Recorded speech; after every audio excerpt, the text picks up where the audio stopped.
Good morning, everyone. Welcome into twitch.tv/IceCreamUploads. My name is Graham Day. I'm joined by Bibby, and for the very first time today, we have just seen the intro on this podcast. If anyone's listening on demand, yes, it's definitely the first time. If you wonder what it's not. We did talk about it. If you wonder what we said before, well, if you watch on Twitch, you will get the pre-show whenever there is a pre-show, and today there was a pre-show. But enough about that, because we are here to talk about video games, because this is The Scoop, the UK's #1 video game podcast, if we do say so ourselves. My name is Graham. I am joined by Bib, and we are here to bring you the biggest, the best, and the breaking stories from the world of video games. And we'll give you our thoughts and impressions to those stories, because that's what we do. We also then want to hear your thoughts and impressions, and then your thoughts and impressions on our thoughts and impressions. So if you're in the chat, please do feel free to get involved. But it's not just about the stream. Yes, we are live on twitch.tv/IceCreamUploads, where we go live each and every single weekday at 10 a.m. Ish. We work in video games, so we go live when we can. We aim at 10 a.m. It's usually not 10 a.m. Nice. But it's not just about the stream. It's important that if you are watching live, you do get involved in the chat with your thoughts and impressions on the stories as we go, because the live stream is turned into a podcast, a video on YouTube, and an audio podcast that we put on iTunes and Spotify and SoundCloud and Google Play. There is lots of places where over 165,000 people have watched and listened to this podcast on demand. So please do feel free to get involved on behalf of those beautiful people. Nice. Before we jump into anything else, I want to remind you guys that it's getting cold outside. Maybe you feel, do you know what? I'd like a new hoodie or something. Well, do feel free to type !insert coin into the chat. You can bag yourself a discount on Insert Coin merch. Speaking of which, I'm wearing my Ghost of Tsushima hoodie from Insert Coin. We are IC partners. We'll be streaming on their channel soon, actually. I need to check out when our next IC stream is. It'll be imminent, like the next couple of weeks or something. Early November, I think it is. Ooh, is it? Okay, maybe it's a little bit further away than I thought. So yeah, we do stream over on Insert Coin. That says 20% off. I think it's 15% now. I think the discount rates change, inflation and that and stuff. So it does say 20, but I think it is 15. So we might be false advertising there. Ooh, good day. But you're 2nd of November it is. There you go. So yeah, not long. Couple of weeks and a bit. Nice. So yeah, do feel free to join us. Drop a follow on Insert Coin. They do go live as well with content, and the other people in the Coin Army will be going live, but we do go live over there. As well as that, ! Loot drop if you think, do you know, I like what these guys are saying. Stay frosty. I might drop a sub, which is exactly what. Looking great, lads. Let's go. Let's go. Zayn, thank you very much, dude. Appreciate that. I was just about to say, if you're thinking, do you know what this stream looks like somewhere, I might hang around. I might throw a sub down. Like Zayn just did for his 8 months in a row. Appreciate that, Zion. Thank you very much, dude. Well, if you want to throw a sub down, you can do. You don't have to, but everyone that is a sub gets entered into the ! Loot drop. We give one person a prize every month. Nice. Do you know what? I kind of feel like maybe, do we give FIFA away? Is that what we do for the next loot drop? Someone's thinking, do you know what? I want to get involved in these Pro Clubs games, but I've not got a copy of FIFA. Is that what we do? Yes. Okay. I think that's the one, isn't it? There you go. If you're thinking, do you know what? I want to play some football. I want to join Bibby on a Sunday morning playing some Pro Clubs, but I don't have a copy of FIFA. And I can't afford to spend the money because it's, Christmas and that, and video games are expensive and that. So don't worry. All you need to do is be a sub to our channel. You can just use your Prime if you want, and we will buy the copy of the game for one person. If it's you, you get the game for free on the platform of your choice. Nice. Okay. Nice. Should we talk about some video games, babe? Do you know what, Graham? Yes, let's do it. Let's do it. Okay, this is The Scoop, as we mentioned. We do have video game news. If this is the first time you're here, we run through the biggest stories of the day or over the weekend.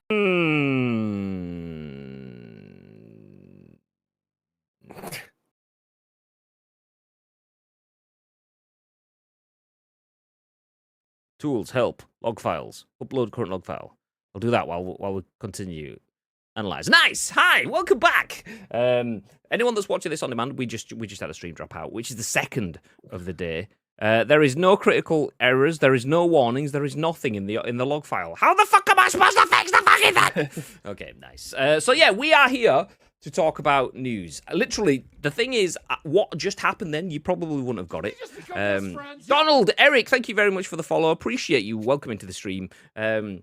We are just jumping into our video game news segment. We were about to talk about the stories from the past 24 hours and over the weekend. And that is where we begin with a story from the weekend, and quite a big story too. Obviously, we have just mentioned that anyone that is following our channel and wants to throw down a sub will be entered into a giveaway every month. You don't even have to actively go in and click. We will just enter you in for being a sub.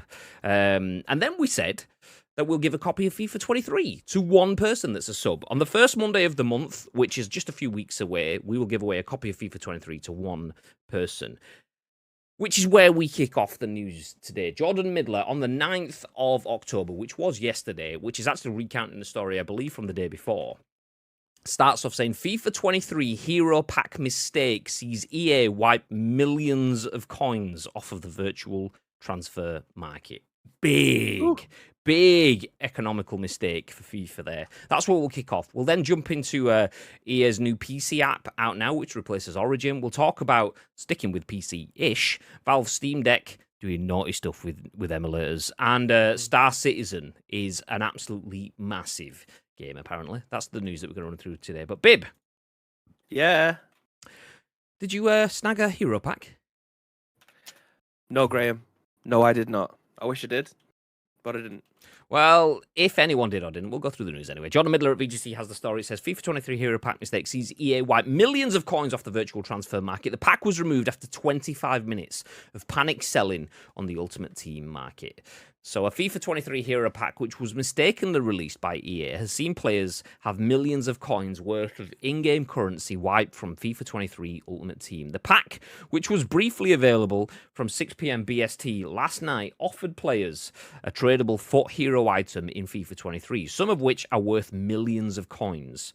For 25,000 coins. While EA corrected the mistake around 25 minutes after releasing this pack, this didn't stop millions of coins in value from being wiped from FIFA Ultimate Team as players sold their foot hero items in a panic due to the huge influx of supply.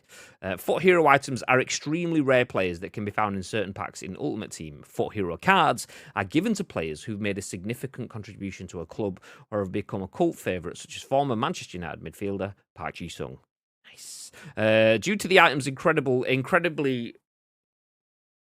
Okay, you've got that wrong. I got it right first. Due to the item's incredible rarity, they are often extremely expensive on FIFA 23's Ultimate Team's virtual transfer market, with some items such as Yaya Toure,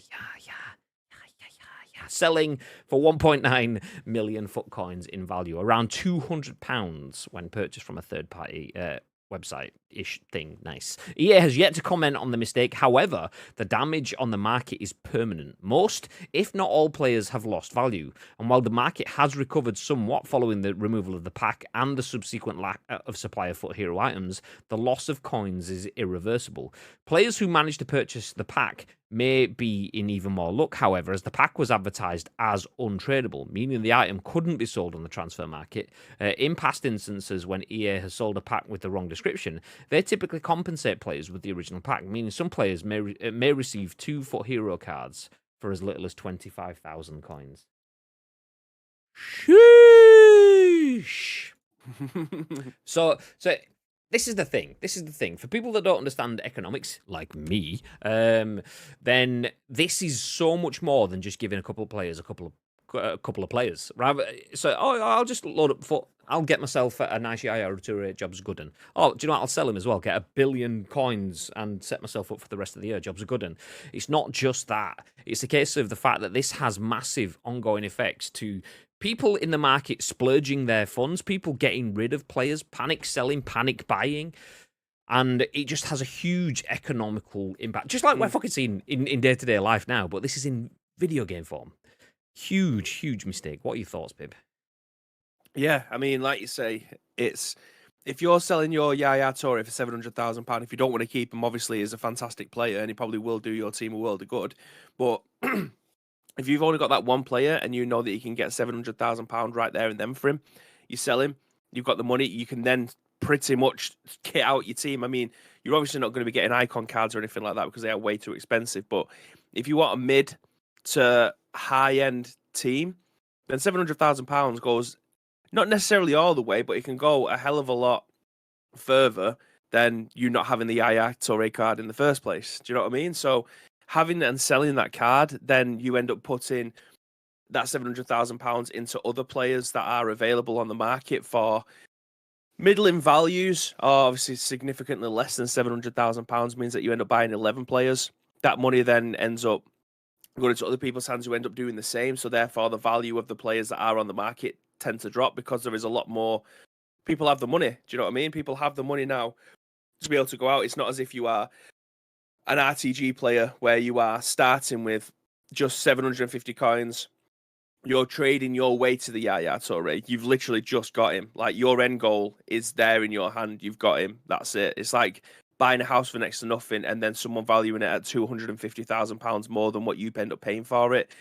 When you go to buy a next house, you've already got the money in your hand to be able to put down for your mortgage, your deposit, and then the mortgage payment will come down significantly because you've got all that money there. You could just buy the house outright. Like, if there's so much money going through the economy and people have already got these cards and then they're selling them for other cards of not the same value, but you end up kitting your team out for a lot less than £700,000, then the market becomes a little bit stagnant. And there was a comment that got made when I was playing pro clubs yesterday about how many rounds of approval this will have to gone through before it gets released. I commented on that comment, actually. Yeah, I know what you're saying. Continue. Yeah, so EA aren't stupid as much as many people claim that they are. There will be 7 or 8 people or departments that will have to sign off campaigns like this because they need to look at risk and reward of releasing something as an OP player that may end up going for next to nothing, or a high-end card that is super rare that will be able to get used in SBCs and things. So having that many approval processes go through for someone to accidentally release this, the chances, albeit people won't agree with this, but the chances of that happening are pretty slim. Like, the mistakes like this don't just happen, in my opinion. I don't want to say that they planned for it, but it wouldn't surprise me if they did something like this to be able to basically reset the entire market and start again from I disagree the beginning. with that. So it was Wobbly that made it. He said, like, the amount of people that will have to sign this off for this to happen is extreme. So that just doesn't happen by accident. And I'm thinking, well, you clearly, I mean, I've worked in video games for long enough to know that this shit happens. this shit does happen. Does. It does happen. How many times have we clicked on an X in the top corner of your screen when you're in a fucking middle of a Word document or a PowerPoint or something, which then brings up have you, you've not saved this, do you want to save it? And you click the no by accident. You didn't mean to click the X in the first place, and you click the no. It doesn't happen often, but we've all done it probably at some point. And this is probably that. Like, in terms of, they wouldn't have wanted to put on a pack for 25k, but someone's probably adding those packs to a system. We don't know what that works. I assume it's some sort of CMS or something like that. For those that don't know, it's content management system. So it won't be one guy hard coding this to the back end. It'll probably be someone's hard coded a program, and then maybe the campaigns people, I don't know if that's the right department or naming or whatever, will go, okay, well, I need to get these campaigns put into the system. We don't know what the value is going to be for this pack yet. Is it going to be 100,000? Is it going to be a million? Is it what? Okay, fuck it, 25, whatever. I'll just click one from the drop down option, and we'll go there. And has probably then gone to save, hit the save button, which is right next to do you want to publish this now button, and he's gone fuck, and gone to click the no button and click the yes, and he's gone fuck, or not even noticed, he's clicked the publish one instead, kind of thing. And then 25 minutes people have gone, what the fuck? So then everyone is scrambling like fuck to get rid of that on the back end. So I mean I don't believe EA will have done this to reset the market, because that is a huge economic sweep. It's like dropping a nuke on to fix a faltering market. It's just an extreme static kind of thing. However, the reason I say this is not obviously just because we discussed it on FIFA yesterday, but I have never seen people able to. I don't know whether or not it's because the web app may have come out a little bit earlier this year, and people literally have just been sat on their sofa or lying in bed or sat on the toilet or whatever it is that they're going to be using the companion app for. I have never seen so many OP teams with epic cards or the hero cards or the legend cards, the icon cards. I've never seen so many high profile teams within the first week of FIFA. Now that spells a huge problem already for EA, because if there is that many people having these teams with the players that they want and they have worked towards throughout 4 or 5 months, if they're getting those players within the first week, that is a problem then, because they therefore might not. The packs become not necessarily irrelevant because as well for content creation side, you're going to be wanting to be ripping packs every single day that you go live just to keep the content going. But if your end goal as a pro or as a content creator that doesn't like losing on stream, for instance, then or just the average Joe who doesn't like losing. I don't know why you always bring this back to content creation, but someone who ends up putting holes in their decks because they end up losing to a 90th minute goal, like. If you don't end up having to sell those packs, that then becomes a problem for EA. So having a reset at some point or something to happen throughout the year for the cards to then become worthwhile again and people to start putting more money back into the economy. I've never seen that so early. And that's the I know it's conspiracy shit, stuff that you'd usually see written on walls covered in shit. Do you know what I mean? Like these kind of things. I don't know. I genuinely, the only reason it kind of resonated with me was because of how many teams I have seen. So I've been playing foot for years, and I've never seen. I say playing foot. I keep an eye on it. Used to play it religiously, but haven't done for the last 4 years because it's too much of a time sink. I can't even play fucking Elder Scrolls Online anymore. Do you know what I mean? And that is my favorite time sink. But the thing is, I've just never seen it. So like on that angle, that would add to that problem. Like if people have got super teams. You flood the market with heroes, and people are selling them at any price to get the money in. That will push the price of the heroes down because there's an abundance of them.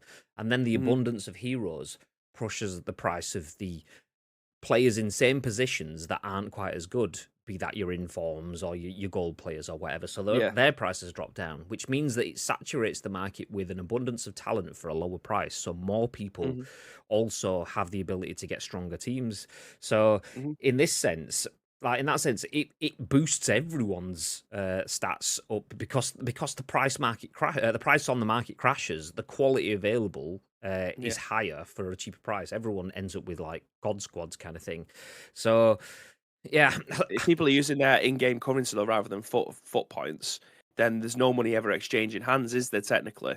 So that's where the difficulty comes in, I think. Oh, I'm about that's like why from a gameplay perspective, like. Oh right, yeah. Like if you're sat with 3 million coins in your account, then the game it kind of becomes irrelevant because you can buy if they're £700,000 each, you can buy 3 of them at least, and then still have money to cut out the rest of your team. That is end goal stuff. That should be the stuff that you end up doing in February time, which is why which is where it comes back into. I don't believe EA have done this on purpose because that kind of goes against their goal of getting people to spend. Because everyone's gone, oh, well, I've got my fucking Yaya. I'll take 1.5 million for him. I know he's 1.92 million, but I'll take 1.5. Yeah, go on then. Oosh!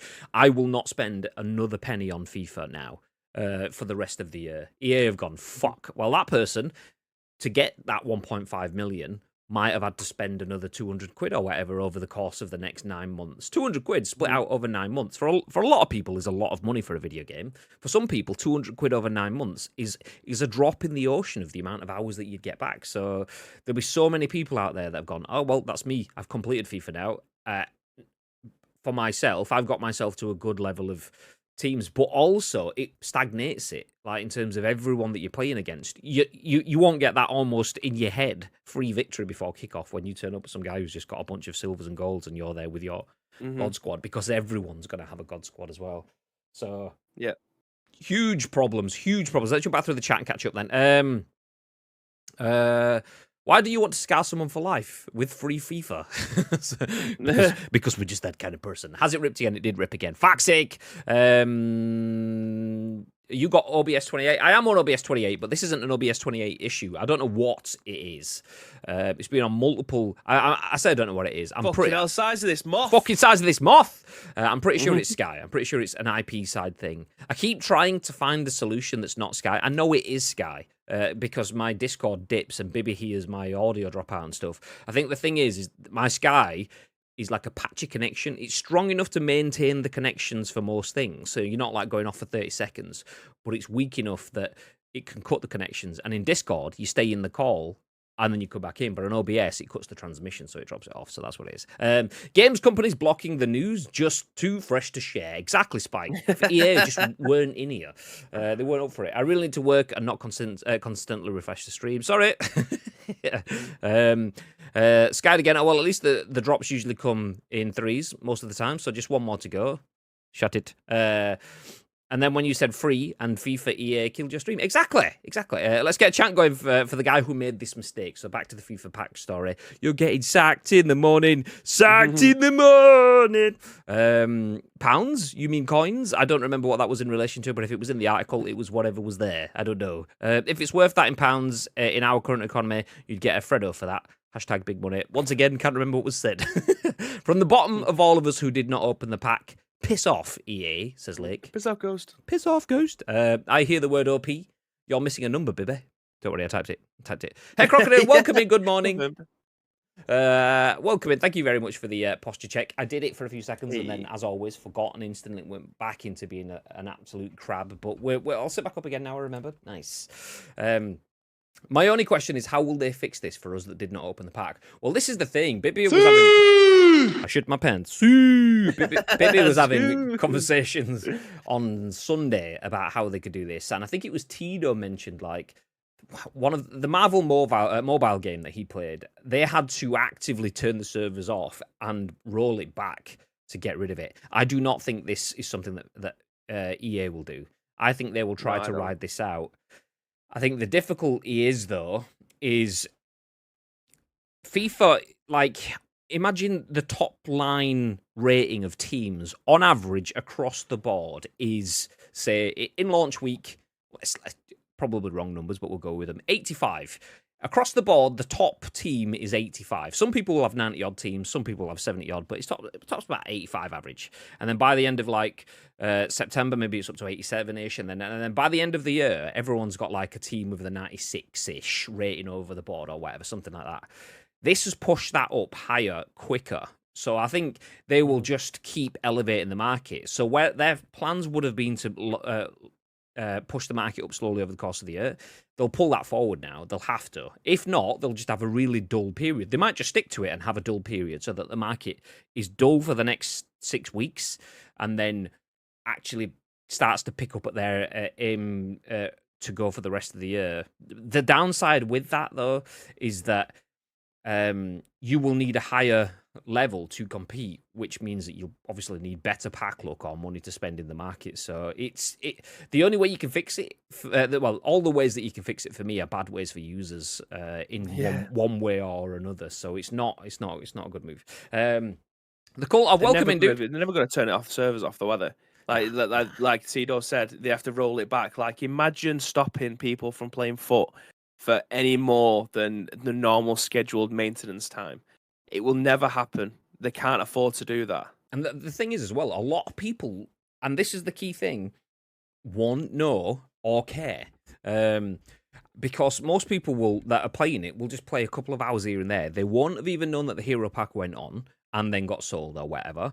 They'll just be like, oh, everyone's got good teams. Oh, I'll keep playing. And a lot of people will just be blissfully unaware because most people that play FIFA are not I'm a huge FIFA fan. They may just be one game players, all they play is FIFA, coming from work, play a couple of hours or whatever, but they're not necessarily ingrained with the community or ingrained with gaming news or so on. So they might have missed that completely. If you weren't there for that 6 p.m. when it went live for 25 minutes, a lot of people will be unaware.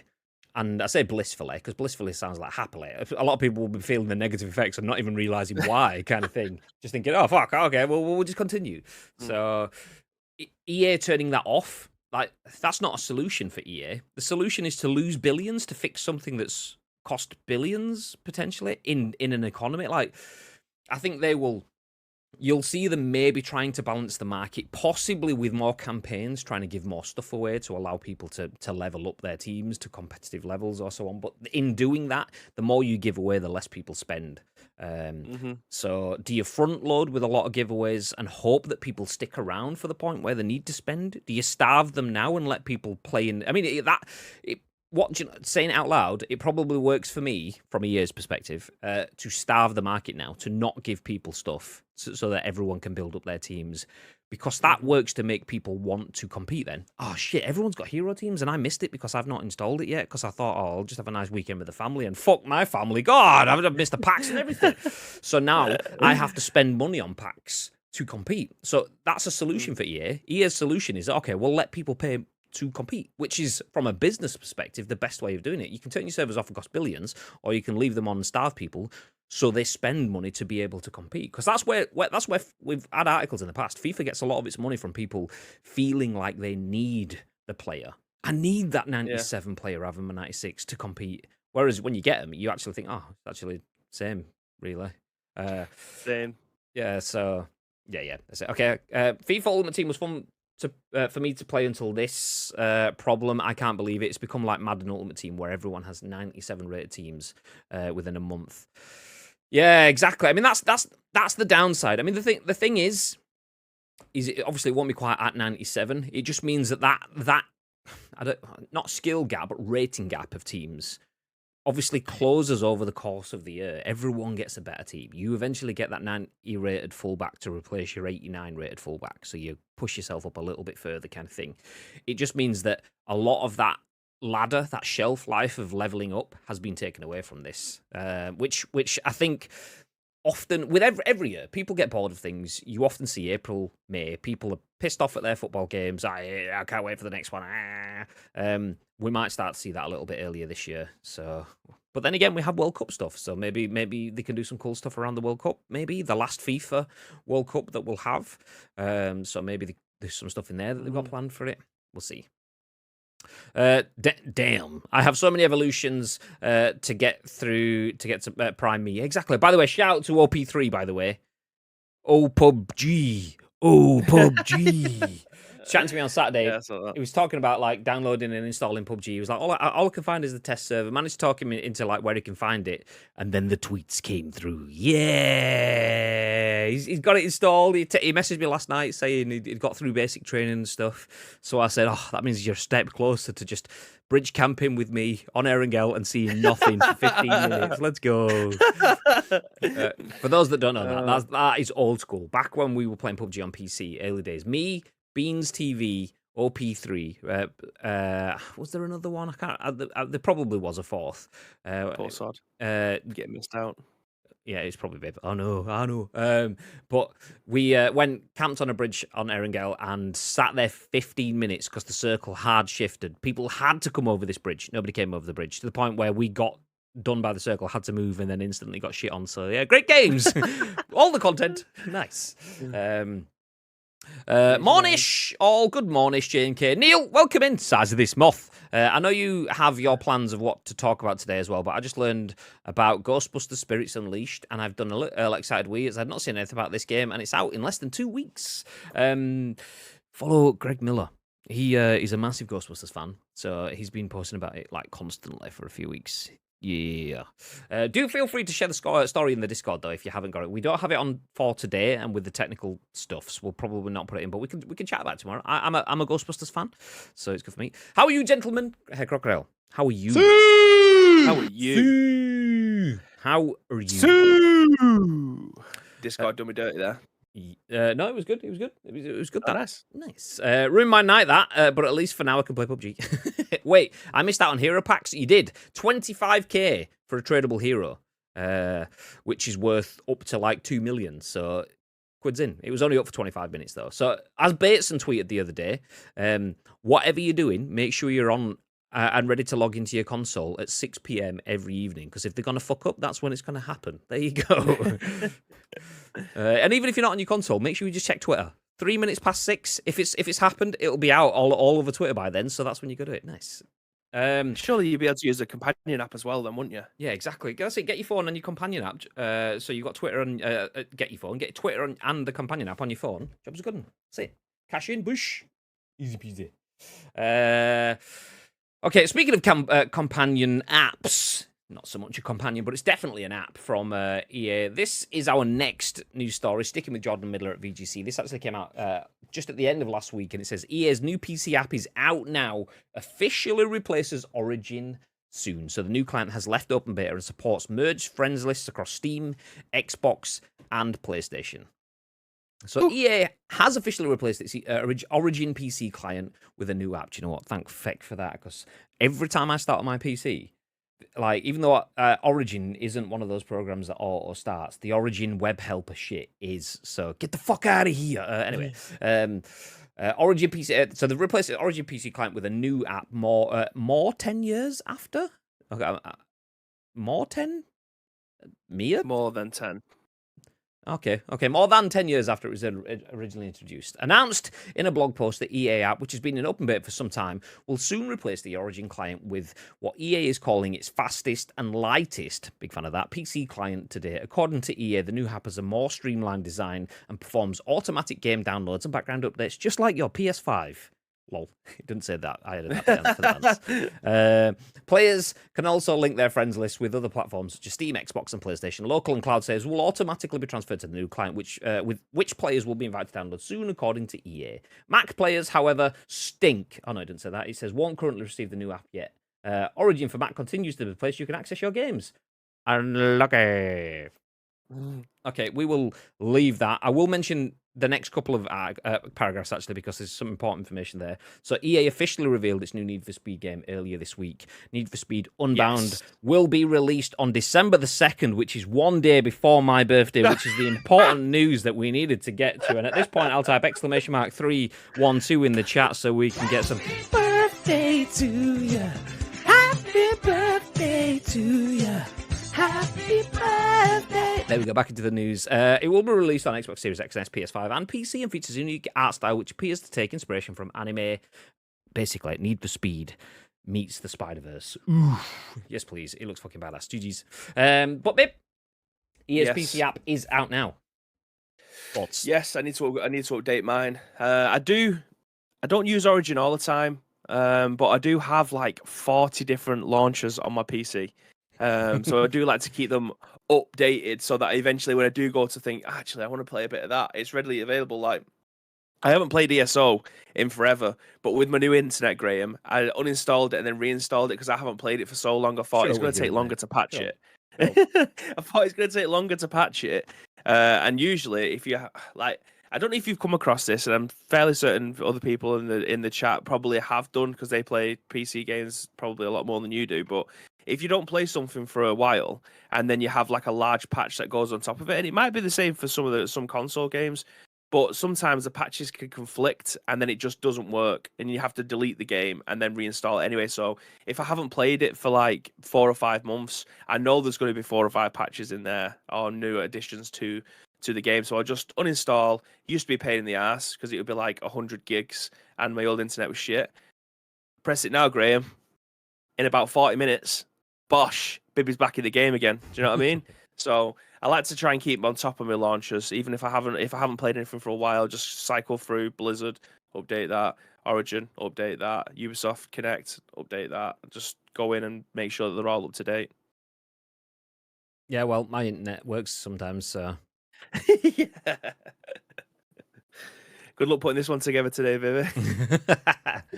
Spike says, I wonder if they plan on testing this for this year and then potentially adding more crossplayer in their consoles like clubs in FIFA. Do you know what? When you said that then, as Bibby was talking about, obviously, his end, keep up to date with the launches, I was thinking, that's actually... is this just a launcher thing? Is this just launcher side? Because there's very different teams working on making a launcher that works across all of EA's titles and making pro clubs crossplay and making Apex crossplay. Very different teams. But that said, it's still all EA, and Apex going crossplay has no doubt given them information that they can share across their teams. Respawn will have some information that DICE versus... I mean, is it just EA Vancouver that works on FIFA? Do they have an actual team? Whatever it is. So, yeah, it's a good point. It's a good point. Very different teams that don't work on the games at all. But that said, building that stuff into it, we've already seen it with Epic. Epic writes the theme tune, sings the theme tune because they build Fortnite, but they also have the Epic Games Store, and they also, within Unreal Engine, which Fortnite is running on, they have lobbies and they have party functions, and that allows them to do so much cross-platform wise. So it definitely does tie into it. It's a huge, significant thing. I'd not even considered that until you said that. So that, I mean, it might just be completely unrelated, but it could be. It could be. Maybe this is why we've got some parts of FIFA and not all parts of FIFA in crossplay, because they want to build out their they're fully stable, made specifically for system to do that, and this could be it. Good point. Good point. That's what I'm genuinely looking forward to. That, like when it gets to Christmas time and we're getting more crossplay on the games that we actually play. I'm not saying that it's Rocket League's bag for crossplay because we don't play it. I'm just saying in terms of what we play on this channel and the consoles separating us out from playing with other people that we actually want to play with. Bit of a pain in the ass, but hopefully all that changes soon. Yeah. I just wonder because of it being all consolidated into one app for them. No, it's a good point. Very good point. I've not even considered that. That is a good point. I mean, like I say, could be completely unrelated to crossplay stuff. It could just be EA going, okay, this app is big and bloated and clunky and was made with Origin, which at that point in time was pretty cool in the fact that you could play Simpsons tapped out on your mobile and log in with EA Origin, or you could play Battlefield Bad Company 2 on your Xbox 360 and log in with Origin, or you could play whatever on your PC and log in with Origin. It was pretty cool. It was the first step towards you have to log in with your EA account to keep your progress. But the world has moved on from then, so it could just be that, but that could also be a part of a much bigger thing. No doubt we'll find out more as EA moves forward, and specifically if they have anything within the launcher's files over the next few weeks. All of the data miners will be looking at everything and anything that's in there. So if there is anything that's not hidden away, we'll find that out within the next few weeks anyway. So we'll keep you updated. Well, one step in the right direction, though, that I'm glad we've ended up taking. And I'm sure you guys have all come across this as well. But we've got to a point where a lot of companies like Activision, like Hi-Rez, like Blizzard have their websites that you can log in with whatever username and or email address that you've come to, and then you can actually tag in your consoles.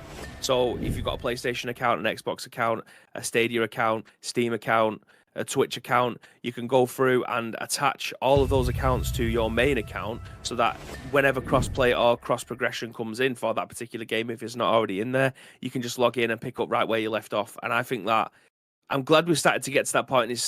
It's nearly becoming industry standard across most games now that are multi-platform stuff.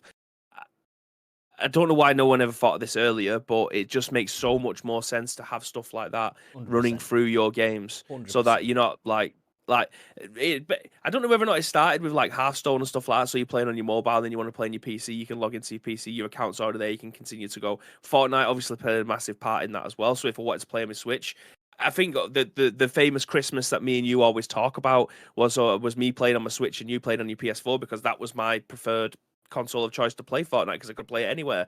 And then they introduced that, and then bosh, we're good to go. We can play it on anything. I have to log into my Xbox, log into my PlayStation, my account's there, ready to go. I don't have to have 3 different accounts running simultaneously. I mean, I'd happily pin it on something like a Fortnite. No doubt someone will go, actually, we'll do the But Manny voice. But Manny, kind of thing. Yeah. There is examples of it happening before. We all know. We've probably experienced it ourselves. I know that I played Metal Gear Solid, the HD collection. I had the game for my PS3, and I had it for my PS Vita, and it was clunky as fuck having to save and transfer using fucking like USB cables to transfer my save over to play on my PlayStation and then transfer it back and so on to be able to do that. But that sort of cross progression stuff has been around for generations now, probably longer. People will no doubt have older versions of that. But yeah, to the point where that can just be linked to an account. And your progress is a series of 1s and 0s that's just in a file somewhere that goes, oh, actually, Bibby's here, and he's a 95 rated dude, and he's this, that, and the other, and so on. He's got this shield and that whatever. That's where we need to be. Whether you're playing on your phone in the cloud format, or whether you're playing it on a Steam Deck in a portable version of the game, that's the same game that you're playing on your PC at home, which you can then drop onto your Xbox when you get into your gaming setup or whatever. Yeah. That's what it's a shame that you don't have that for PUBG because yours it is 3 separate accounts on 3 different consoles. You've got your Xbox One from your day one, your PC from your day one, and your PlayStation obviously much later on in the lifespan when you eventually came through on that. So imagine being able to. The problem is you'd never be able to have all three of those accounts consolidated into one. So like your PC one, for instance, you won't be able to move your Doctor Disrespect skins over to your PlayStation, which is highly annoying. You'd have to have one primary one, then copy and paste it across the rest of them. So you're probably going to go for your PlayStation one, which then gets rid of your doc skins. That's a problem. I had this conversation with Andy Hall, who's the console community manager for PUBG NA, and I said, "Is it likely that the accounts will ever be consolidated?" And I use Fortnite as the example, the fact that they had different things, but once they made it so that it wasn't just, you log into Fortnite using PlayStation, because that's what you did when you first played Fortnite. But then they added in the Epic Games Store, and you needed the Epic Games account, should I say, so that you log in with your Epic Games account, and anything that you've got on different accounts can all move over. There are some difficulties in the fact that I added 15 quid to my Xbox so that I could buy some V-Bucks. Danielle had an extra code that she'd bought for someone. She bought the code twice because she thought it wasn't coming. She was like, "Do you want another code?" I was like, "Yeah, of course I'll buy Kylo Ren. It's Star Wars Christmas. I'll fucking buy Kylo Ren for Fortnite. Let's go." So I put the 15 quid on my Xbox. Oh, I can't play Fortnite on my Xbox because I've not got Xbox Live. Obviously, you can now. This was a couple of years ago. Okay, well, I'll use the £1 thing. I'll buy myself Kylo Ren. So I put my 15 quid in as V-Bucks. Oh no, I bought the V-Bucks, and then I fired up my PlayStation, and then it was like, "Yeah, you don't have any V-Bucks there. Your V-Bucks are invisible." I was like, "What? I've literally got the V-Bucks." And then it was like the V-Bucks were born using an Xbox code on Xbox. You can't use them unless you spend them on Xbox. And if I spend them on Kylo Ren, I can use Kylo Ren everywhere. So there is still some bits that are platform specific where you get the politics of business that get in the way. But once I buy Kylo Ren, when we get business out of it and it's just a game, it works across it. Kylo Ren is available across every platform now. On PUBG, it's not so much. And I asked like, would that ever work? Would that ever be a thing? And there's like, no, there is some issues with certain skins being on certain consoles and not on others and so on. So like you give an example of PUBG has different parachutes, obviously, when you're parachuting in. And they gave like a 1-year anniversary parachute away, which Xbox players got a green one with a pixel art dude on it, and PlayStation players got a blue one with a pixel art because they couldn't have PlayStation or Xbox logos and so on, not because the Xbox logo would be bad on Xbox, it's they couldn't show it on PlayStation. I was like, okay, well, that kind of makes sense. And there'll probably be licensed things that weren't even considered back then because it wasn't possible. Like the doc skins, they would have gone, "Dr. Disrespect, we want to use your logo in game and we'll give you money for it." And he's gone, "Nice." But that said on PC, because there was no console version available then. So they don't have the ability to move that skin over. So there's all sorts of legacy contracts and deals that will need to be re-agreed or just gone, okay, this is going to happen, but everything that's in this list doesn't move over, which would be a shame because I'd fucking love to have my Violence, Speed and Momentum skins on PlayStation. Ooh. Yeah, that'd be great, wouldn't it? It's a shame that they never came out for console. What a daft decision that was. Yeah, absolutely. I mean, it was just as it was hitting console. Like in terms of, I said just as it was hitting, I think it was just after it hit console, but even still, it was a daft decision, absolutely daft decision. But at that point in time, console updates were like 6 to 8 weeks, maybe a couple of months after. So you get like patch 1 on PC, and then 2 months later it comes to console, and it's like, ugh. Whereas now it's only a week behind, 2 weeks behind, so it's not that bad, but still not that great. The only issue with that sort of thing is that there is cracks in the system, and I don't know whether PUBG are aware of this or if it is just something they can get away with or so on. But if you pre-ordered PUBG on the PlayStation, you got a Nathan Drake Uncharted skin for your dude in game, and should I say, you got Ellie's backpack from The Last of Us for a level 2 backpack, which is what I have equipped. I have the backpack equipped, and Andy was saying like those skins aren't available like on the other platform. So if I'm wearing it, you can't see me wearing it. I'm wearing generic clothing for you, but that's not the case. Like people, I've seen other people's screens and see that my stuff actually appears as it is. So I don't know if they're aware that PlayStation content is available on Xbox systems. Unlucky. so yeah, I don't know. Maybe he got it wrong, and it is actually allowed across platform, and that's why PlayStation did it or whatever. But yeah, it was supposed to. He told me without any confusion that it would be randomized, and you just get a random default skin on your backpack for someone else. But for me, it looks like Ellie in The Last of Us. So yeah, there you go. Enix says, I'm tired of being so fucking good at Overwatch. I don't believe you. Lies. I don't believe you. Because I've heard Enix tell me he's so fucking good at Halo and everything, and I watched him, and he just gets absolutely shit on. Get shit on. Over and over and over again, and Call of Duty and so on. I mean, he said he works in esports, but, I mean, I've not seen it. I mean, well, I've played with them. All we get is, yeah. There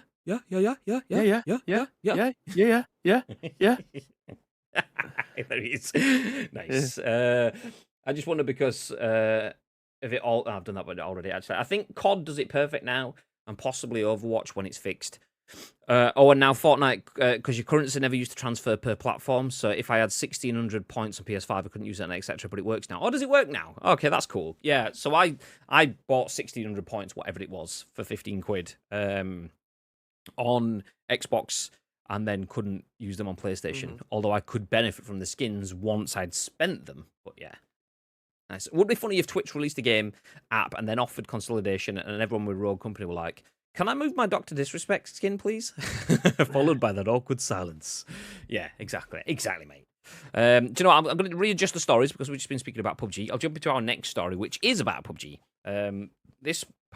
Released 2 days ago, was from Vikki Blake at Eurogamer. So PUBG Battlegrounds' next update is going to refine the gunplay meta. RIP vertical foregrip. So this is... If you're not a PUBG player, this might not appeal to you that much. And if you are a PUBG player, that might be worrying for you. Because obviously PUBG's biggest thing is using the guns. Once you get used to the guns, you realise how good that game is. But that is where the skill gap is. But we'll jump into it anyway. PUBG Battlegrounds' next update will refine the gunplay meta. That's according to developer Crafton, which says update 20.1, which goes live on the 11th of October for PC. That's tomorrow, by the way. And 19th for consoles. And introduces a new ranked season, includes several improvements to weapon attachments, as well as updates to firing from vehicles, a new ranked season, world and map updates, and quality of life updates. So, in response to the vertical foregrip dominating the Battlegrounds as the choice grip slot attachment, the team is changing the thumb grip, angle foregrip, half grip, lightweight grip, and the vertical foregrip. Basically, they changed all the grips. In a bid to shake things up, promising to monitor our players after this balance update. The vertical foregrip shows strong performance and receives much love from our players, which is quite obvious as the attachment definitely helps control vertical recoil. Imagine that. Vertical foregrip helps. Wow. And accuracy when firing at long range, the team said. However, we didn't want to sustain a meta where everyone uses the same attachment and repeating similar combat styles every match. Therefore, we decided to buff other attachments based on their individual unique traits. Tweaks have also been made to fire from vehicles. Okay, I'm going to skip past this. Basically, they've made it harder to do drive-bys. It used to be a case of you could just hang out of vehicles and laser people. They've made that a little bit more difficult. Milo, what's the matter? You'll also find 8 and 15 time scopes now available for the M16 and Mutant. Basically, you can put long-range scopes on the M16 now, which basically makes Bibby even more deadly. Finally, the Destin map's blue zone is getting nerfed. The team has seen players appearing to be eliminated from competition more often in the blue zone in Destin compared to other maps. Yeah, okay. There we go. Nice. So, some overall tweaks to PUBG. Tweaking the gunplay meta, changing the effectiveness of grips. What are your thoughts, babe? Well, I don't have that much to say on this because I don't play it as much as you. The metas for me are get an M16. With a 15x 2-time scope on it. Yeah. Put a 2-time on there, get a DVS, and I'm good to go. That's like as good as it gets for me. However, obviously, you, Bill, playing this game every single day, I think you'll definitely have some more of a deep dive into this as to if this is a good move or a bad move. Yeah, I'm not sold on this, and this is a difficult one because I'm a person that's playing this game anyway. Where are you? I can't get you when you're all the way over there, you silly sausage. Milo's like, I'm upset. So I go, come here, and he goes, I'll lie down. Tickle my belly. I will tickle your belly if you come over here. I'll pick you up. So yeah, for me, I don't understand what this is. Like, they're going, we don't want people to use the same weapons all the time. And I don't feel it is that. I feel like, yeah, everyone uses the same weapons that they know and they get used to. But you don't have to force them into mixing things up all of the time. Because if I want to get into a close range fight, I'll use a shotgun or an SMG. If I want to get into a mid range fight, I'll use an AR, and if I wanted to get a long range fight, I'll use a DMR or a sniper rifle. It's as simple as that. I can then tweak that with the number of the size of scopes and stuff. What does it matter about the amount of certain recoil there is on certain guns? So changing the vertical foregrip because that's what everyone wants. It adds to the story, your journey. Like at the moment, I will pick up a lightweight grip, for example, and that's me almost like you've got a level 1, level 2, level 3 backpack. In my brain, lightweight grip is like my level 2 grip. My half grip is my level 1 grip kind of thing. If I get a half grip, I'll swap to the lightweight, and then I'll eventually swap to the vertical grip, unless I find the vertical grip straight off. Nice! It's all part of the progression for me. I don't feel like anyone out there is thinking, do you know what? I'd love to play PUBG a little bit more, but only if I can use different grips all the time, just for different things. I don't feel like that's anything anyone really wants. So, like changing things like the drive-by mechanics. Okay, I'm a fan of that. It's a bit stupid, the fact that you can just hang out of a window with a machine gun and laser the shit out of people. You should be... If you try hold a machine gun, those things are fucking heavy. Try holding a machine gun while you're leaning out the side of a Dacia that's snaking across a bridge at 80 miles an hour. Yeah, good luck. You're going out that window, mate. So, being able to laser someone, making that difficult. I'm a big fan of that. And doing all of the map tweaks and stuff like that, quality of life stuff, big fan of that. Tweaking the stuff that makes PUBG core, though, like nerfing the vertical foregrip. People use this because it's good. We want it to not be as good, so we've made it shit. It's like, why are you killing the good bits that people can rely on? Like, how about make it so that people can step up broken bits of rock or whatever that suddenly are in the way? Or when you're driving through the middle of a desert and you hit an invisible nubbin on the floor, which takes all of your health down. Like, get that stuff sorted before you start tweaking the stuff that people can rely on. So, might be good. I'll happily eat my words if playing it I'm wrong, but that's a consistent within the core of the gameplay, which is gunplay. And I'm a big fan of consistency in the core, so I don't feel like it needs to be changed, but that's me. That's me. Are you here now? You coming up? Come on then. Come on then.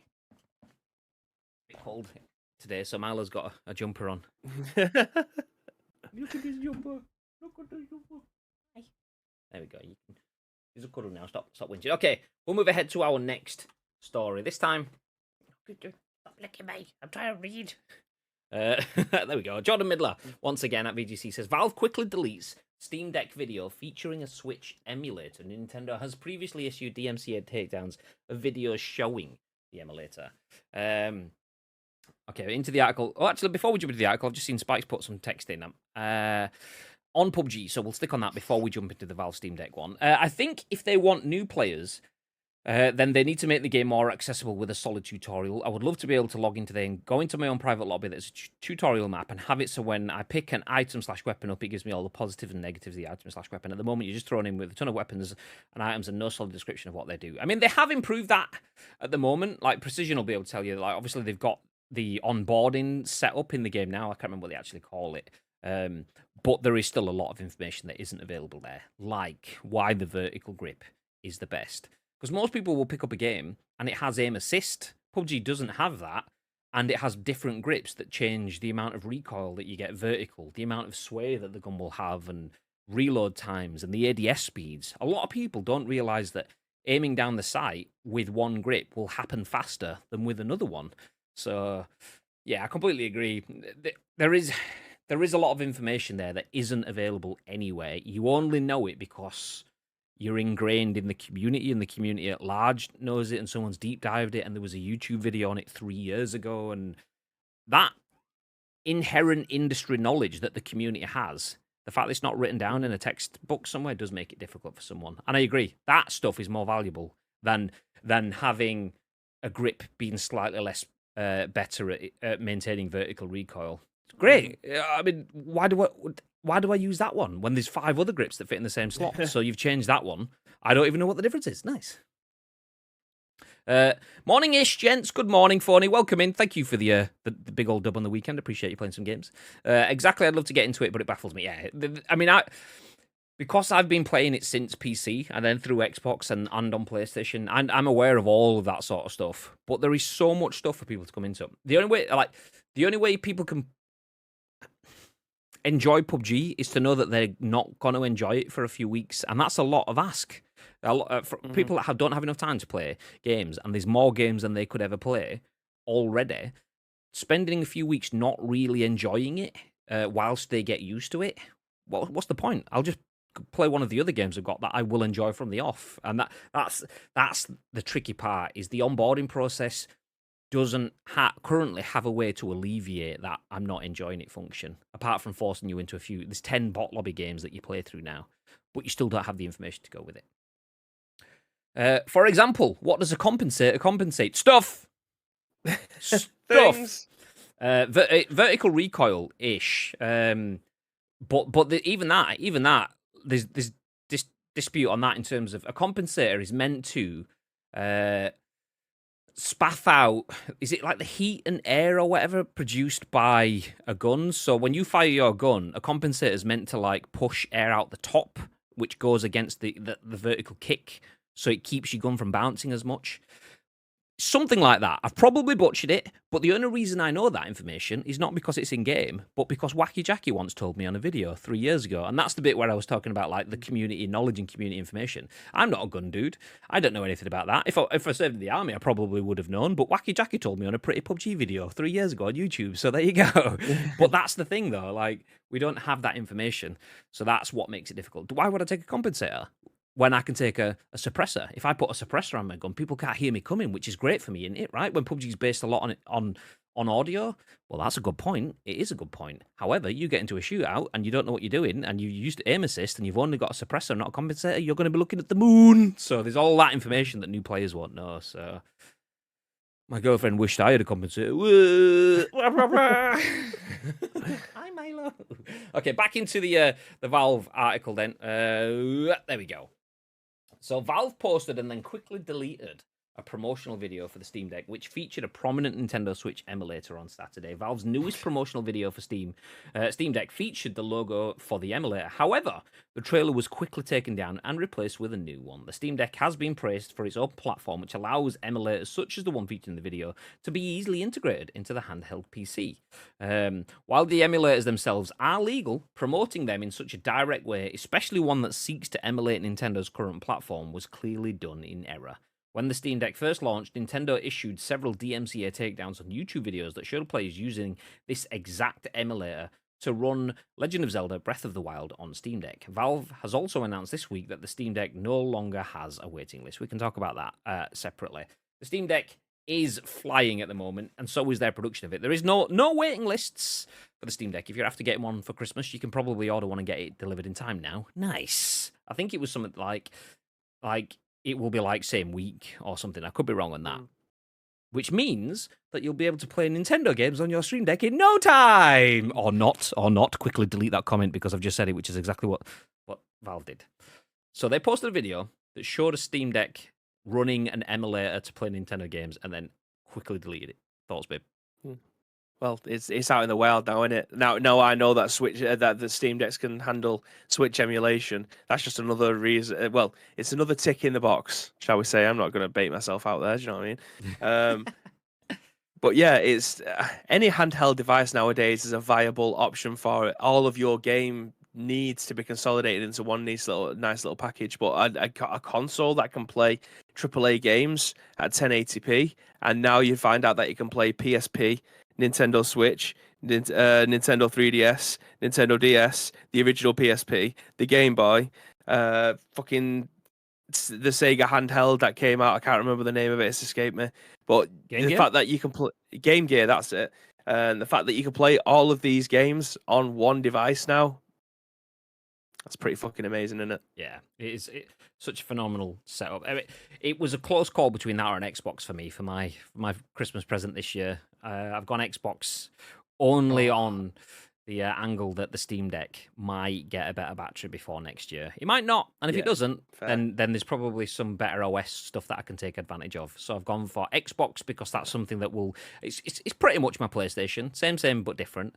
But it unlocks more doors more consistently. I don't feel I will regret having my Series X next Christmas, but I might regret having my Steam Deck next Christmas. So it wasn't about what offers me something good now. They both offer me something good. It's more about which one might get replaced quicker. And I went for the Xbox, thinking it wouldn't. I definitely feel in my circumstances, if I got offered either or, I'd probably choose a Steam Deck, just for the simple fact that I know it's rich coming through me now because I've already got a Series S. But the fact that I can play Xbox games on my PC already, I'm missing something. I'm missing a handheld that can do everything. And I feel like Nintendo Switch is very, very good at what it does. But I feel like I definitely play my Steam Deck more than my Nintendo Switch because I know I've got games that my game library on Steam is amazing to look at, but it's horrific to know that there is games there that I'll probably never end up playing because I don't have the time. But the fact that that gets eliminated with the likes of the Steam Deck, and that Levi came into the office last week with Resident Evil 3 playing on it, considering it's a game that wasn't verified to be able to play in it, but plays on it perfectly, makes me think, fuck me, I need one of these like now. Yeah, I mean, I've got games on my Steam library, which isn't massive, but I just don't play. Like I said the other day, like I've got Shadow of War and Shadow of Mordor, both there, ready to be played, and I've had them for years on my Steam library. Like, yeah, I'll play them one day on my PC, and I just haven't. But having them available on my handheld, that's like, okay, well, I could just sit there on a couch while we watch Bake Off or whatever, and yeah, okay, I'll play this instead. So, yeah, it's definitely something I want. But Jordan says, tempted for a Steam Deck, but they have already talked the next version of it being developed, which is exactly why I stopped, because I'd made the decision and told Danielle to get me a Steam Deck rather than an Xbox. And then the very next day, they were comfortably saying the next version of Steam Deck will have a better battery. And I'm thinking, that's a weird message to be putting out. It's probably just someone hasn't been briefed by PR. It's very likely that someone's just saying, yeah, the next one will have a better battery, because it's obvious. Oh, it will, because, just that's how stuff progress. But usually people don't say that stuff because PR go, dickhead, don't talk about the next one because we're selling this one and we've got shitloads of it left, so shut the fuck up. So, but it was the fact that he said it. If it's just someone speaking out of PR, then oh, well, I've not really lost out. I'll still get one next year. If it's someone speaking with PR awareness but probably shouldn't have been saying it, that means there could be another one coming soon. I am very much aware that we're still in the first 12 months ish. Yeah. Or maybe it could be just a bit over, I'm not sure. Of the Steam Deck. So the likelihood of them putting another one out already is pretty short. But then again, Nintendo did it with the Switch. They released a better battery version of the Switch pretty quickly on. We've already seen 3 versions of the PS5. Not that people will be aware of it, because it's stuff that just replaced internally to improve performance. And that's the thing. I don't think we're going to get Steam Deck 2. I feel like we'll get Steam Deck Build B, which just has not necessarily a bigger battery, but less strain on it because it's got better stuff on the motherboard or whatever. So that's what I think might happen. Not that it will, but it might happen over the next year. I've just had to look at it again. Like, it blows my mind that this thing actually exists. Like, you could buy the 50 quid version with the 64 gigabyte solid SSD inside it, and then still buy the 1 terabyte SD card to plug inside of it, and it'll still be less than the next one up, which is 460 quid. But I'd want the top tier one, which is 570 quid, which comes with a 512 gigabyte, because you get all the carry cases and the all the other themes and stuff that you're not asked about, but I want. Do you know what I mean? I mean, that's premium anti-glare etched glass and fastest storage. Like, that's the one I'd want. Like, I never use a terabyte storage inside this. Most PC games, unless you're playing something like Warzone or something, they are actually quite. The games that I play anyway aren't hugely. The file sizes aren't big. I was trying to think of a very clever word then, but couldn't think of one. But the file sizes aren't that big. They're probably between 10 to 20 gigabytes. Fucking hell. I don't even think I'd be able to do the 256 gigabyte one without having to delete, like, completing it and then deleting it. Yeah, I'd have definitely gone 512 and then looked at options from there. That's usually the way I go anyway when it comes to consoles and stuff. Obviously, it's a bit different when it comes to PCs, but consoles I usually go top and then try future-proof as much as I can.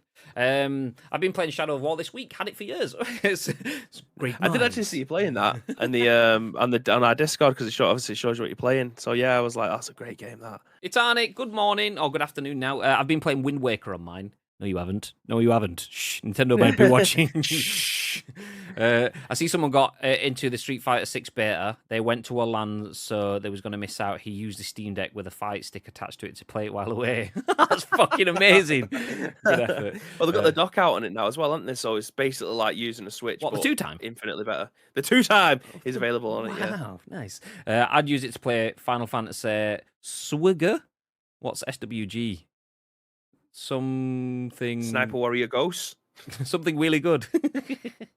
And my MMO game. I don't know what's... I can't figure it out. Star Wars Galaxies. Oh, there you go. There you go. I would never have got that one. This is what you need to do. If you've got a lot of digital property on Steam, do what Itani did. He sold his CS:GO skins and used his Steam wallet to buy it. Woo! There you go. I mean, how much is my Violence, Speed, and Momentum skin on PUBG? Is it tradable? Can I sell that on the marketplace? It's probably not tradable. I'll read. No. Nietzsche's in the chat. No. We'll get an no for him. Also, the 512 has the non-reflective screen. Well, that's what it was for me. I mean, it's the fact that it's got more capacity on from the off. But that, I mean, I hate sitting there with a screen and you're seeing everything behind see your face. Yeah. It's like, I want to look at the fucking thing in front of me. When you go to a dark loading screen and you just see your fucking mug just looking back at you. Hi. There's nothing worse. It's not even loading screens, because loading screens, you've got a little bit of time to think about it. It's when you go into a dark room and it's like, why the fuck am I in this room? I see myself frowning, so I just like looking at it. I don't realise. I can't do it now because I'm laughing. But like my eyes are just like... It's like, and then I catch myself. I'm like, you fucking moody bastards! I'm supposed to be playing this game to enjoy my life. Why do I look like that? Why do I look so stressed? Oh, for fuck's sake!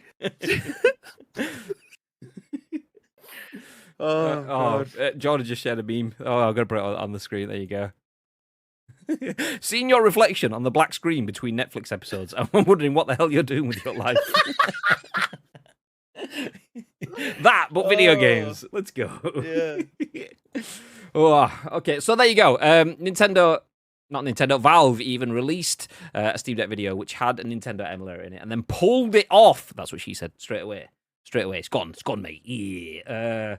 So we'll move ahead off that one into our final news story of the day. We'll just gloss over this one, but it's a milestone. Big fan of milestones on this channel, so we like sharing other people's success. But Shubhankar Parijat at Gaming Bolt says Star Citizen has been purchased by 1.7 million players. The long in development title, Precision has pulled it off in chat. I don't know what you mean. I didn't say that. The long in development title has averaged over 50,000 daily active players in 2022, having peaked at around 130,000 players. So Star Citizen remains one of the fascinating games in the industry. The ambitions of developer Cloud Imperium Games have been a constant increase in its scope, and that in turn has led to it to become a game that's perpetually in development and never seems closer to release. Of course, the sci-fi title has been playable in its pre-launch state for quite some time, and recently we got details on how it's been doing.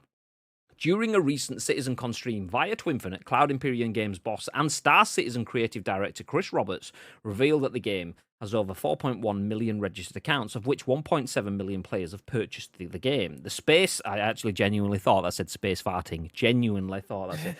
The spacefaring title has also seen a significant increase in player engagement in recent months. Throughout 2022, Star Citizen has seen over 50,000 players. Daily players on average, up from 32,000 last year, with a peak of roughly 130,000. Its daily active users have also played the game roughly 3 hours per day on average. There's still no word on when or if Star Citizen will see its long overdue full launch, but even being persistently in development game, it's clearly seeing an increase in numbers in areas that counts. Okay, we'll leave it there. Does this have your attention, Bib? Star Citizen? It doesn't, but it doesn't blow my mind that people think it's great. It just blows my mind that the game's not out even in a 1.0 situation yet, and they have that many people and that much money coming through the door. Like there was one bit at the end of the article. I've just closed it down now, but I'm going to go back into it. And he said that they just managed to do a new round of not a GoFundMe. Is it GoFundMe? Less than a month ago, it was announced that Star Citizen had crossed $500 million in crowdfunding for a game that's not technically out yet and still in early access. Like 36 million hours in 2022 so far. It's not my kind of game. I can see why people enjoy playing it, But it surprised me that a game like this is as popular as it is. Like, I don't know why it should surprise me. It's probably because it's not something that I see in my remit of friends play, and therefore I don't think it's as popular as it is. But there's definitely something in that game that keeps on bringing people back, and game companies will be fighting to try and figure out what that is, because that is the one thing that you want people to do: keep on coming back to play your game every single day. So there's something going on in that game that I don't understand. I probably never will, because I don't think I'll ever play it. But it's amazing that games like this are still reaching and market leading in a lot of senses. I'm so happy for them that they managed to create a game like this and keep it going. I mean, the fact that it's in early access and is doing that is big things. I mean, there is examples, and we full disclosure have worked with EVE Online and the teams at CCP to do some promotion stuff around EVE Online. So, but I'm obviously not paid to say any comments on it. We've just worked with them. Just wanted to let you know. Bragging anyway. I'm bragging. It's not about journalistic integrity. I just want to show off, mate. It's not journalistic integrity at all, mate. So yeah, no. But EVE Online is a similar sort of game in the fact that it's been around for a long period of time. It's a huge game, and it's that big and that successful, but that in depth that they had to release an onboarding system. Talking about onboarding in PUBG earlier on, EVE Online just had, they call it the new user experience. That's what they call it, which is basically like a skimmed down version of the game to get you in and to get you up to speed, because there is so much stuff in EVE Online. You could sink months of your life into that game and lose it in seconds if you press the wrong button. So the fact that Star Citizen, similar vein of thought process in terms of the game, in terms of, from my perspective, it might be a completely different game. You might play both and go, actually, they're completely different games, mate. I mean, they could be. I don't know. I've not played either of them, even though we have worked with Eve. I've not played it. Not played this either. But seeing, there's clearly a demand for those areas of games, but seeing it get $500 million, $500 million in crowdfunding for a game that's not finished, that is perpetually in development, just shows you that people, if you're making a game and it's not perfect, but you are transparent and you are open with your user base and you're keeping them informed of what to expect and what to come. A lot of people don't like developer roadmaps. I love a developer roadmap, because a roadmap shows you where we want to go, not where we are going. You can look at where you've been after you've been on a journey, but there could be roadworks that you don't know about. So a roadmap, I'm a big fan of that from developers, and that is the kind of thing that leads to, if you've got a game that's huge, that's ambitious, that is probably unachievable in a normal development cycle. Oh, we've got 2, 3, 4, 5, 6, maybe 7 years to develop this game. There's only so much you can do in that sort of time frame, because you need the finances from the players coming in. So you don't necessarily have 7 years to develop the game. So a lot of games will get 3 to 4 years development time, because if you do that for 7 years, then you're massively in debt. And if the game's not successful, your business is going to go under and blah, blah. So we got the early access sort of setup that became popular within the last 10 years in development. And this is the perfect example. A game that will just continuously get better, that's slowly increasing its quality of user base, that's slowly increasing the number of players that are linked into it, that's massively increasing its profitability. Big fan. This is a proper modern games industry success story for me. Is this the game that when we was at Gamescom, that guy was talking to us about like 4 years ago, 3 years ago? Possibly, I can't remember. In the bar. In fact, it might have just been me and Jamie and Mark. There was a German bloke, that was talking to us, and he was like, "I've got all these like ships and stuff that are worth an absolute fortune. I'm just floating around, and then because someone, I don't think it was actually. I think us. they were American. They were American troops that were based in Germany. We were sat in the Irish, but I remember now. Yeah, it could be this. It could be this. It was either Eve or this. It was one or the other kind of thing. Yeah. Yeah. That's mental. That he was going into super detail, and I was like, "It sounds interesting. I just don't think it's as interesting as I think it is when I go to play it." And my concentration just goes out because nothing's happening. I'm floating around in space. But obviously, that resonates with a lot of people. There's so many stories. Like Jordan there says, I remember my mate's dad losing his Grade 1 trading ship that he spent over 5 years obtaining, and some pirate came and destroyed his ship. 5 years gone. 5 years permadeath. Oh, I mean, your character might not be dead, but your achievement of 5 years, your ship gets a permadeath. That's the thing. I mean, I don't think I could live with it. I can't deal with that. I'd be broken. No. I would Um, never play games again. If that was my main game, I would genuinely just. I think that'd be it. I'd load up Sonic, just play that. so we Something. I we don't did think I something could commit. cool with Eve. To give an example of Eve, we worked with some content creators to do some content around Eve, a bit of a promotional thing. And one of the content creators that we worked with, basically went in and was like, "I'm going to play this game because I've played it before, like a million years ago. I'm a successful streamer now. I don't really play it, but I'm paid to play it, so obviously I'm going to go in and play it." And some people like that, and some people don't. Because some people go, look at this person playing our game and showing it off, and they're not even one of us. And then instantly the pitchforks come out, like, yeah, let's get this person.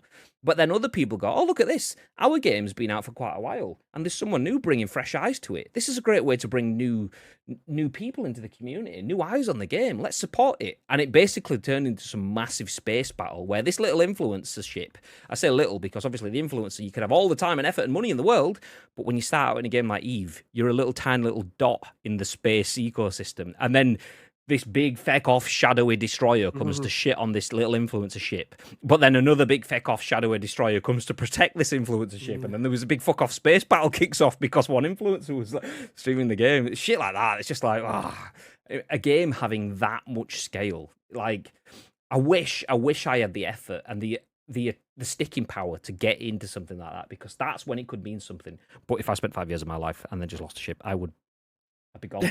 Yeah. You'd see me streaming tomorrow, just grey hair, just kind of like, Yeah. no.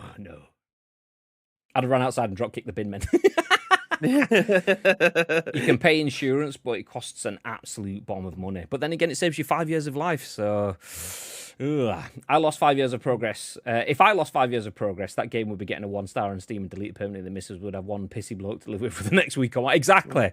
But fuck that. What's even the fucking point? What is even the point? But then you need money to buy resources to do top tier trading. Yeah, exactly. And that's the thing. It's those games are all about balance.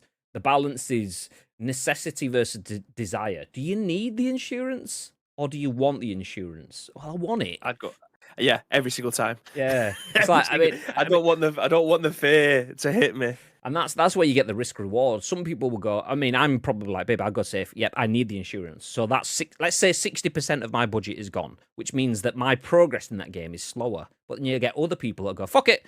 Let's stick all 100% of our money into progress. We'll build the new destroyers or whatever. And they come in and fuck up my ship kind of thing. I mean, I get my ship back, but they get progress. The downside is if they come to fuck my ship up and I see him coming and then boom, fuck him up, then it's like, oh no. And that's where it is. No. No. To be fair, I've lost 5 years of my life to PUBG. Same. Yeah, but you've gained a lot of friends through it, right? Not a broken ship. No comment. Biggest ever battle in EVE Online. Look at how much real life money that battle cost. We've covered this before. When was it? It was a few years back. In 2014. A theoretical world value of $330,000. It was a 21-hour-long fight, and converting the amount of money and time people put into the game, that one battle in real-world currency was $330,000. Sheesh. Friends, I've gained people who send me used knickers in the post. Used but not used. Same but different. 338k exactly. Mental. Anyway, we're going to put a pin in stories. So, Star Citizen, not Eve, same, but probably very different if you're a fan of either of the games, is doing pretty well, and long may it continue. Big fan of success in video games, especially for different genres. Nice. So, I'll give you a quick recap of what we've spoken about. Not all success in video games today, as FIFA 23 didn't have a very successful weekend. They released a massively valuable hero pack for a massively unvaluable price, and it's basically crippled the economy in-game, which will take probably weeks and or months to iron out. They also have a new PC app coming out, which will replace Origin, so if you're a PC player, you want to play EA games, Make sure you check that. It's available now. PUBG Battlegrounds next update comes out on PC tomorrow, and it's going to refine the gunplay meta. We'll see. We'll see. Valve has deleted a Steam Deck video that shows off a Nintendo emulator because, yikes, Nintendo. I mean, if Nintendo are going to get people in go-karts driving around Japan, they're going to get rid of your Steam Deck emulator. So, sheesh. And Star Citizen, as we mentioned, is kicking ass. But that is it for today's show. We appreciate everyone that stuck around. Thank you for being in here. We are going to disappear. But before we do... Yeah. Mr. Bibb, is there anything you'd like to add? Yes, thank you very much to each and every one of you that joined us for today's episode of The Scoop. We very much appreciate it. But if you want to help shape the 4 remaining shows this week, there is 2 ways that you can do so. First of all, find us on social media. This is at Ice Cream Uploads across all major social media platforms, or alternatively, get involved with our Discord. If you're watching this on any of our on-demand services, go to the description below. All the links that you require will be listed there for you. But only from you is the URL plus your first impressions. We will then give you our first impressions on the very next show, which will be at what time tomorrow? Mr. Graham Day. That will be at 10 a.m. Ish. 10 a.m.-ish. Do stick around, though. We're going to drop a raid. We're going to drop a raid on Gaming Nacho, because we've been trying to send Nacho his loot drop prize for about 1 million years now. I assume... Has it arrived yet? I don't know. I assume he might have it, which is why we're going to raid, because I want to check. And we can kill 2 birds with 1 stone. So we get to pass on some love to Gaming Nacho, and we get to check to see whether he has his loot drop prize from... Was it this month or last month? This month. This month. Nice. So we're gonna see if he. No, it was last month. Luke Bastille won this month. Ah, yeah. Oh, wow. It's been in the post for like 2.5 weeks. God damn it, Royal Mail. Okay, so stick around. We'll drop a raid on Gaming Nacho. You do get some sprinkles as well. If you don't go anywhere, but you do join the raid over to his channel, you'll get 250 sprinkles that you can spend on his channel. And you can do things like making me sit up straight like Hair Crocodile did in the earlier part of this stream. Well, that's it from us. Have yourselves a beautiful day. Until 10 a.m.-ish tomorrow. Stay frosty.